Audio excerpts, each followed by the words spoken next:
Good evening and welcome to the Journey Home program. My name is Mark Scrodai, your host for this program, and this is a special edition of the Journey Home.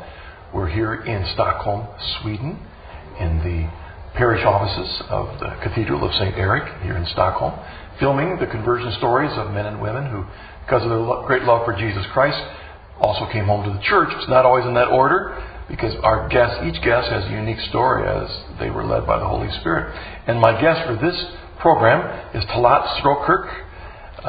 Is that right, Talat? That's right. Well, welcome to the Journey Home. Thank you. It's great to meet you here in Stockholm. Thank you. And you have a different journey. We're here in Sweden, but you weren't brought up here in Sweden. You have a whole different story. No, I was born in pre-partition India, which is now Pakistan. And I've been... Now, when you said pre-partition India, or Pakistan, let the audience understand about that. That was when India was still a colony of the British. It was partitioned in 1947, and my parents then opted to become citizens of Pakistan. Okay. And at the time, I was going to school in Darjeeling at a convent school. And now that I was going to say right off the bat, that seems like an irony that you're in Islam, right? Islam. That's right. My parents were Muslims. My family are all Muslims. They still are. I'm the only Catholic in the family. And my parents sent me to a convent school because they thought that the nuns, my father especially, he thought that the nuns were the best Muslims. He said they dressed modestly, they had the right moral values, and he thought he could entrust his daughter to them. So I don't know any other form of schooling. I've only been to convent schools. Would your other option have been Muslim schools or state-run schools? Was that why your father saw I probably would not have had a schooling had there not been this form of schooling, because my father was always stationed in rather remote areas. He was working for the railways, but in the Assam, Bengal side, in the eastern India that is now, or in Bangladesh. And there were not always schools in these places. So they had to either send me to my grandparents but even my mother, she went to a convent school. So I think all girls of that generation and my generation, we would not have received an education. If it hadn't. We would have, of course, probably learned to read and write Urdu and so on, but it would have been a very conservative, So your father felt that your mother had gone to convent school and hadn't hurt her in terms of her Islamic faith. That's right. So he thought it was safe for you. Yes. But it also basically says, and is this true, or maybe is this a caricature, that your father, when he thought of his Muslim faith, he was very emphasized on the morality of it, not so much of the theology of it? Perhaps, but I think my parents are very religious. Okay. And they're very prayerful. I remember my father praying half the night, early morning. He was always praying, so my mother too. But I'm not quite sure if I could compare it to the way Catholics pray, there's more contemplation. I think it was more just saying certain, I may be wrong about it, but this is my perception from that time, that it was more, it was not quite so deep. Gosh, I hope my father will forgive me for saying this, because I cannot judge it, but just from how I saw it, that of course, most of the prayers were said in Arabic, which we did not speak. So I learned them by heart, and then it's a very ritualized prayer. You form certain gestures, you kneel and you bow down and prostrate yourself and so on. So it's really interesting. You're doing rituals and reciting words that you may not truly understand. That's really the practice of it. That's right. And then also when I was young, I was taught to read the Quran, and of course it had to be read in Arabic, and we had to really use the alphabet to kind of A, B, C, D, to pronounce words, because we couldn't read the Arabic, we didn't understand it. There is a commentary in Urdu underneath, so you could read it, but the real significance of reading the Quran is thought to come only from reading it in Arabic.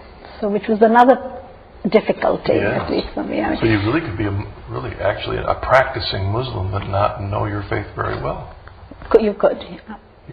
And I think that is, and of course people pick up, like we Catholics do, we pick up certain cultural ways of being a Muslim or being a Catholic and without really understanding. I mean, it can happen also to us Catholics too.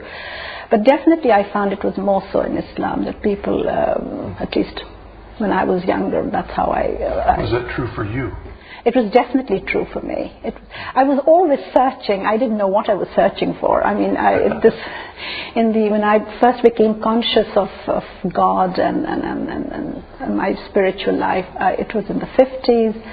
The Cold War was going around us. There were atom bombs being exploded in the atmosphere, and there was I remember a kind of a fear around me of what would happen, and there was a fear of the communists. There was Stalin was still alive, and so on. So I became very interested in religion because I felt really maybe the end of the world was coming, and I wanted to go to heaven. So that's what really spurred me on. And were the sisters in the school? Were they catechizing you? No, they were not, because it was a Muslim country now. When I was in Pakistan, at this time of my life, so we used to receive something. The non-Catholic children, girls in that school, we used to receive something called moral armament. I think it was called that. I don't really fully recall it, but it was something that we just received, basically how to live a good life. A good moral life to fight the battle. That's right. Armament. Or something like that. It was, That makes sense. Yes. So that's what we would get. But of course I was very interested in the Catholic side. I remember when some people would say, "What are you, a Catholic?" I would say, "No, I'm a Protestant." When I was younger, because I thought, well, I'm not a Catholic, because I can't, I don't go to catechism, so I must be a Protestant. I wasn't quite sure. That was when I was younger. But then when I grew older and I was in my early teens, I realized, because in the meantime I'd received Islamic education too. A mullah used to come home and go through the... Did your parents teach you that, the Muslim? We had a mullah, a learned... A little tutor. Who was an Islamic tutor, who'd come home, and we went through the Quran together, and we went through the life of Muhammad and so on.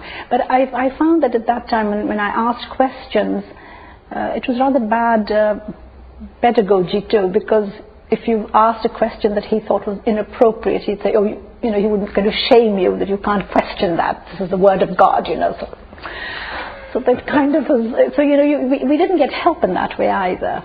So, but anyway, I think the Spirit was leading me someplace else already then. And then this was your Pakistan period. This is my Pakistan period. Then in 1955, my father was transferred to Sudan.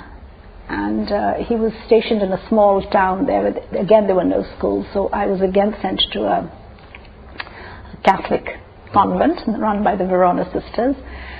And here I was older, more interested in the faith. Plus, I was asked to take up the Synoptic Gospels as a subject for school, with my father's permission, because it was just an extra subject for my GCE O levels, as they were called. This is an English exam. Now, for the audience, the Synoptic Gospel would be Matthew, Mark, and Luke. That's right. Yes. That's right.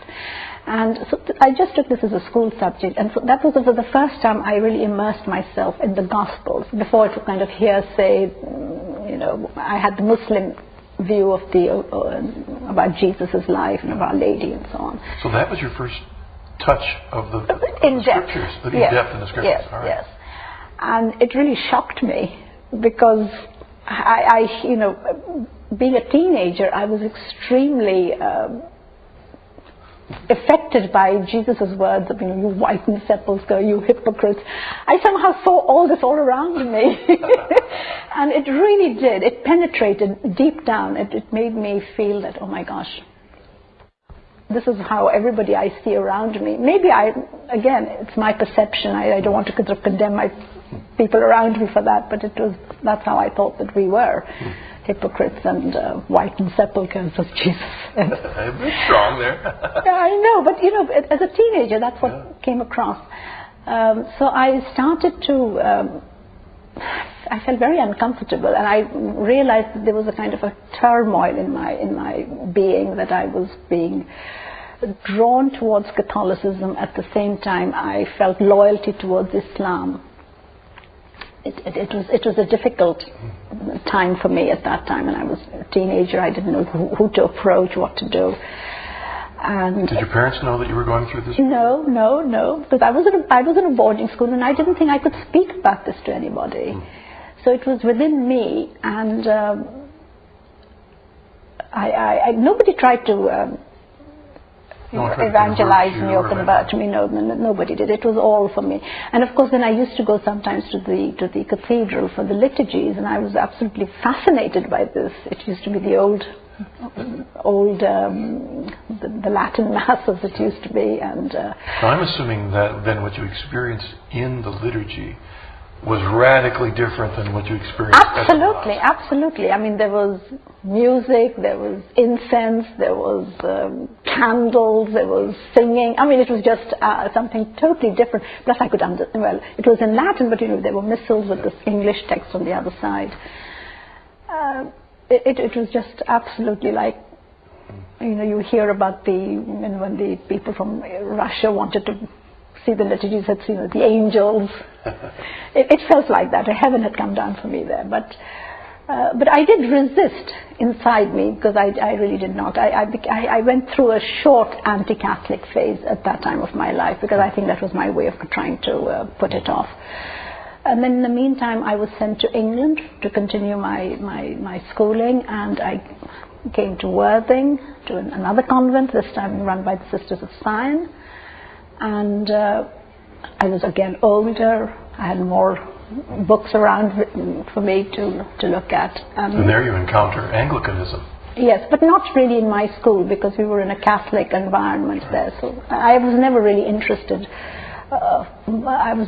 Because for me it started with Henry VIII, and it never really. You knew some of the history there. Yes, I thought, no, I don't want to. He wasn't one of my favorite kings either, so it really didn't. It didn't attract me in that way.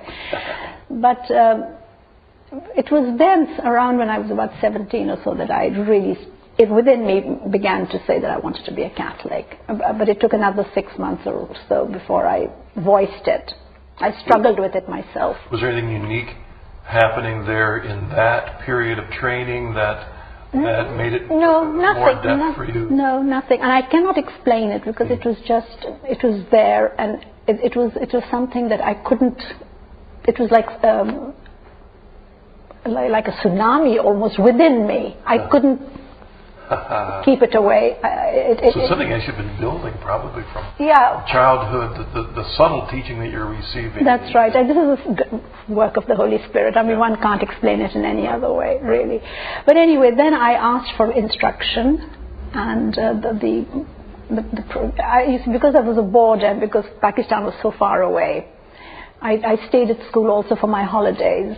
My parents had some friends, so for part of that I would go away, but most of the time I spent in school, even during the holidays. And the priests next door, we were a group of us, so they sometimes would take us out or invite us over for things. So I became friendly. We could talk a little bit more in a more relaxed way. And with the nuns too, I could discuss, and then the Catholic girls in my school, so we had discussions and so on. So it just gradually led to that I wanted instruction. Something else I was wondering is that, and again, I don't know that all the audience appreciates the fact that probably once you're in England, there's a fair number of Pakistani. Not in the 50s. There wasn't? Oh, okay. No, it was. I came to England in 1957. There were not many foreigners living there. I mean, not from the third, from the third world living there. So, because I was thinking maybe you would encounter some. They were beginning to come, but no. I came across no Pakistanis, and in fact, most of my school, I think, the 95% of the school, the student body was British, or there were few foreigners. My best friend was from Iraq, Catholic, but there weren't many. But anyway, in 1959, then in the beginning of 1959, I was by this time I was 18 years old. So I asked for I should be baptized. But before I did that, I wanted my father to know. So I wrote a letter to my parents to say that I had thought about it, I had studied it, and I was going to convert to Catholicism. I guess I was naive. I did not expect the reaction I got. My father immediately wanted me to be sent back to Pakistan. I had an exam coming up, nothing. I just had to go back. So within a week, the nuns had to arrange for my departure, and then I asked the priest if I could be baptized before I went back to Pakistan, and he said no, because he thought that I was in the care of the sisters and this would be a breach of confidence. So he refused. So then I said to him, all right, if you won't do it, I will ask my friend to baptize me, and as I've learned from you, this is quite valid. And so he said, well, that's very disobedient, but it is valid. But he baptized me, he did. So I was baptized on the feast of Corpus Christi. He wanted me to take a Christian name, and I said, well, I'm going back to Pakistan, and I don't think I should have a Christian name. You should baptize me Talat, and when you do that, I will automatically have a Christian name because it will be baptized. But we had a little bit of a struggle on that. In the end, I said, all right, baptize me Talat Christina, because it was Corpus Christi, the feast of Corpus Christi. So we compromised there. So I was baptized with my given name too. And I returned, and then on the way to the airport, we stopped by at the bishop's office, and he confirmed me. So I went back to Pakistan strengthened with 2 sacraments. I didn't need confession because I had just been baptized. And then I was confirmed. So I came back, and then when my father asked me on my return whether I was baptized, of course I had to admit that I was.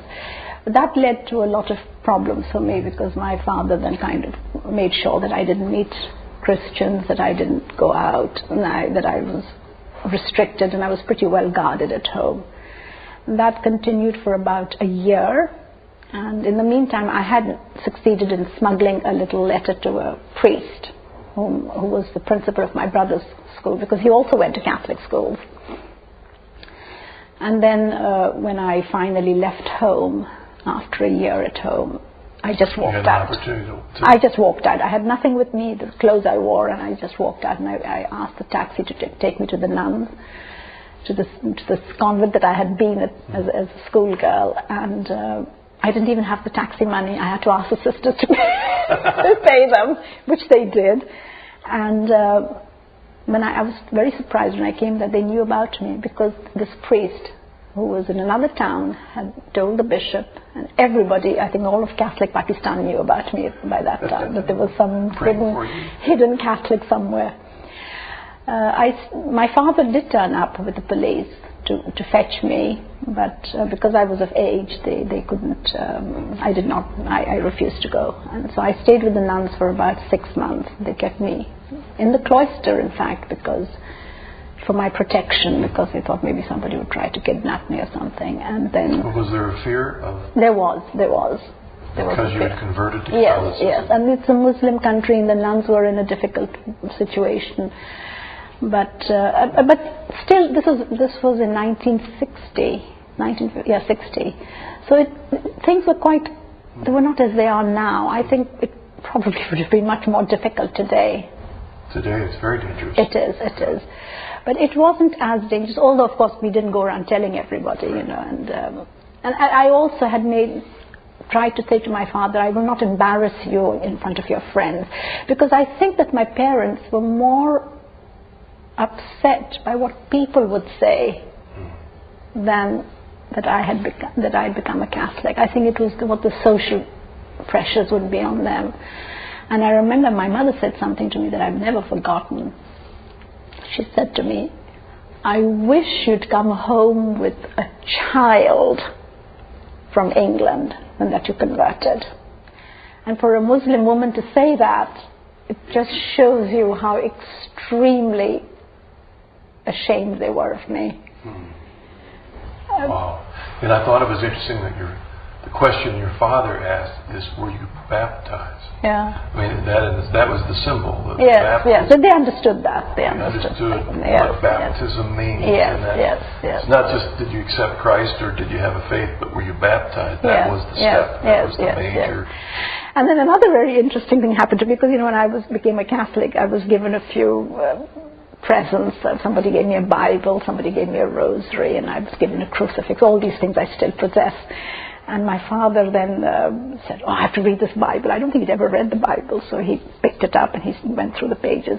And he was so shocked. He said, I think he only read the first few pages of Genesis and said, and all these, this is Bible, all these people are sinners, Abraham did this, So I said, well, because you see, it's a very, in the Quran, all these patriarchs, they have a very, it's been cleaned, their image kind of, they're not, they're not sinners, they're all. I think the word for that is hagiography. You make That's them right. a whole lot nicer looking than That's really right. were. And he was really shocked by that I should, take on a faith that showed people that they respected as, That's right. You really are. And of course, I did not think about that at the time, but since then I've often thought about it, and it's so that was the first part of my conversion story. My parents eventually. I had to leave, of course. I realized I could not stay in Pakistan because I could not live this hidden life where I could not do anything. And unless you were called to the convent. That's right. I did consider that too. I think all convent girls do that. They want to become nuns or something. I think I even thought about the poor Clares. But I went back to England. I had friends there who, in fact, supported me in England in the beginning, and I was there for 2 years.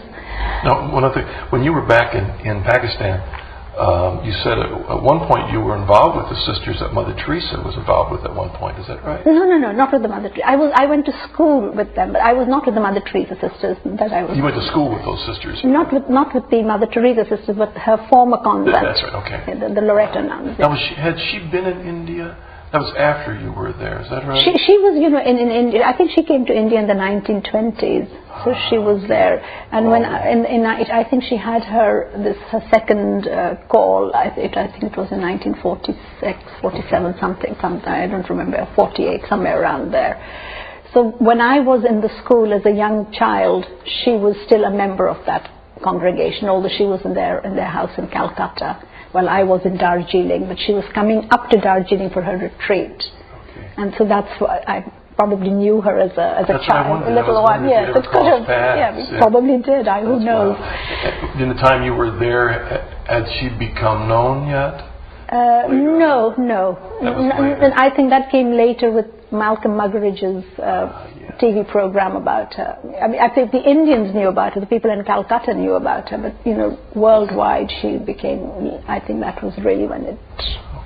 Okay. So after 6 months or so, Then I went back to England. Because my family are very, very loving. I must say, and I'm very, very, very grateful to my family for my gift of faith, because that I've never lost. I received it from my parents, and I'm extremely grateful. I've always believed in God, and I thank them for that, and I pray for them for that great gift they gave me. But do you discuss? But no, we don't. Unfortunately, my father was much older than my mother. He was, and so I never had the opportunity to discuss. He died more than 30 years ago now, so I never really, when I was able to discuss, he was not there. With my mother, although she's a very prayerful woman and in her own way very holy, I don't think she has. You can't discuss with her, because she just does not like anybody to bring doubts into her, and so you can't discuss. I tried. Now she's unfortunately has dementia, so I can't talk to her anymore. But 10 years ago, 15 years ago, I would try to discuss when she'd come and visit us here. I tried to talk to her about her faith, about her. But I always found that I think she was a little scared to discuss with me, because she didn't want me to Well, she saw what happened to you. And I find that very sad, that people are so afraid to discuss their faith. Because either they will get strengthened because of the discussion, and which is a good thing, or they will find the truth, which is also a good thing. And either way, they'll find it's true, then you want it. That's right, yes. So I find it very sad when people will not discuss. I find it everywhere. People, they're very timid, and but our popes, they tell us, do not be afraid, and I think that's very good. John Paul. That's right, yes. That was his theme. Let's take a break, and we'll come back in just a second with more of Talat's story.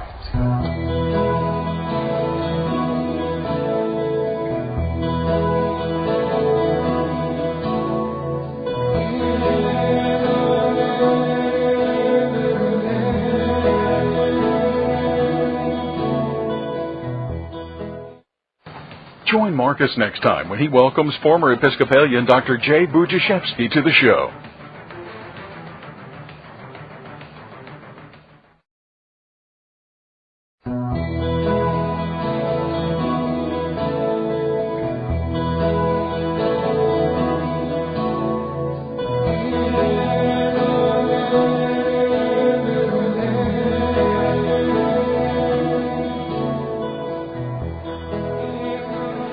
Welcome back to this special edition of The Journey Home. Our guest is Talat Strokirk.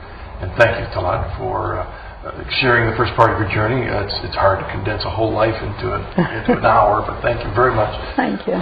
You, at this point in your journey, are now in England. Yeah. You know, I guess you could say you've kind of left Pakistan behind. I have. Whole culture. I mean, now you're a Catholic living in England, right? That's right. I went to nursing school there to begin with, but in the meantime I'd always corresponded with my parents. In the beginning they didn't answer my letters, but my brother had also come to England to study, and I took up a relationship with him because he was younger than I was, and I'd been living in England longer time, so we had no difficulty in reconnecting. And then my mother, she really wanted me to come back, and so we did a deal. I told my parents, I'll come home, but two conditions. One, that I would be allowed to practice my faith, and secondly, that I would be allowed to work. And then I would, on my part, not make a big thing about my Catholicism. I'd be discreet so that their friends, they didn't have to be embarrassed. A woman working, is that normal in Pakistan? Oh yes, it is. Okay, I wasn't sure that was normal. Yes, yes, okay. Yes. So my parents, they said, okay, come home. So I went home. I wanted to go home. My parents are they were very loving. My mother was also very loving, and the whole family, it's a very, very warm, wonderful people. So I really felt very welcome back home. And this was a wonderful opportunity for me because I was working as a journalist, and in fact I was an editor for a magazine, an English language magazine. And this gave me an opportunity to meet foreigners, to meet other people. I could move around, and for my parents it was a wonderful job too, because they didn't have to, because I was moving around, they could say, oh, she's doing it for her work. You know, otherwise it was a little bit strange for an unmarried girl to be kind of gallivanting around town with a photographer, but I could do that, and it was all right. And my experience working I worked for a publishing and a newspaper. It's Pakistan's largest newspaper, Dawn, and their magazine. It was a magazine that they had. And I must say, I was treated very nicely by my male colleagues. I was the only girl in this particular office, and I was very well treated, really like a queen. So this idea about Muslim men not knowing how to treat women is not true.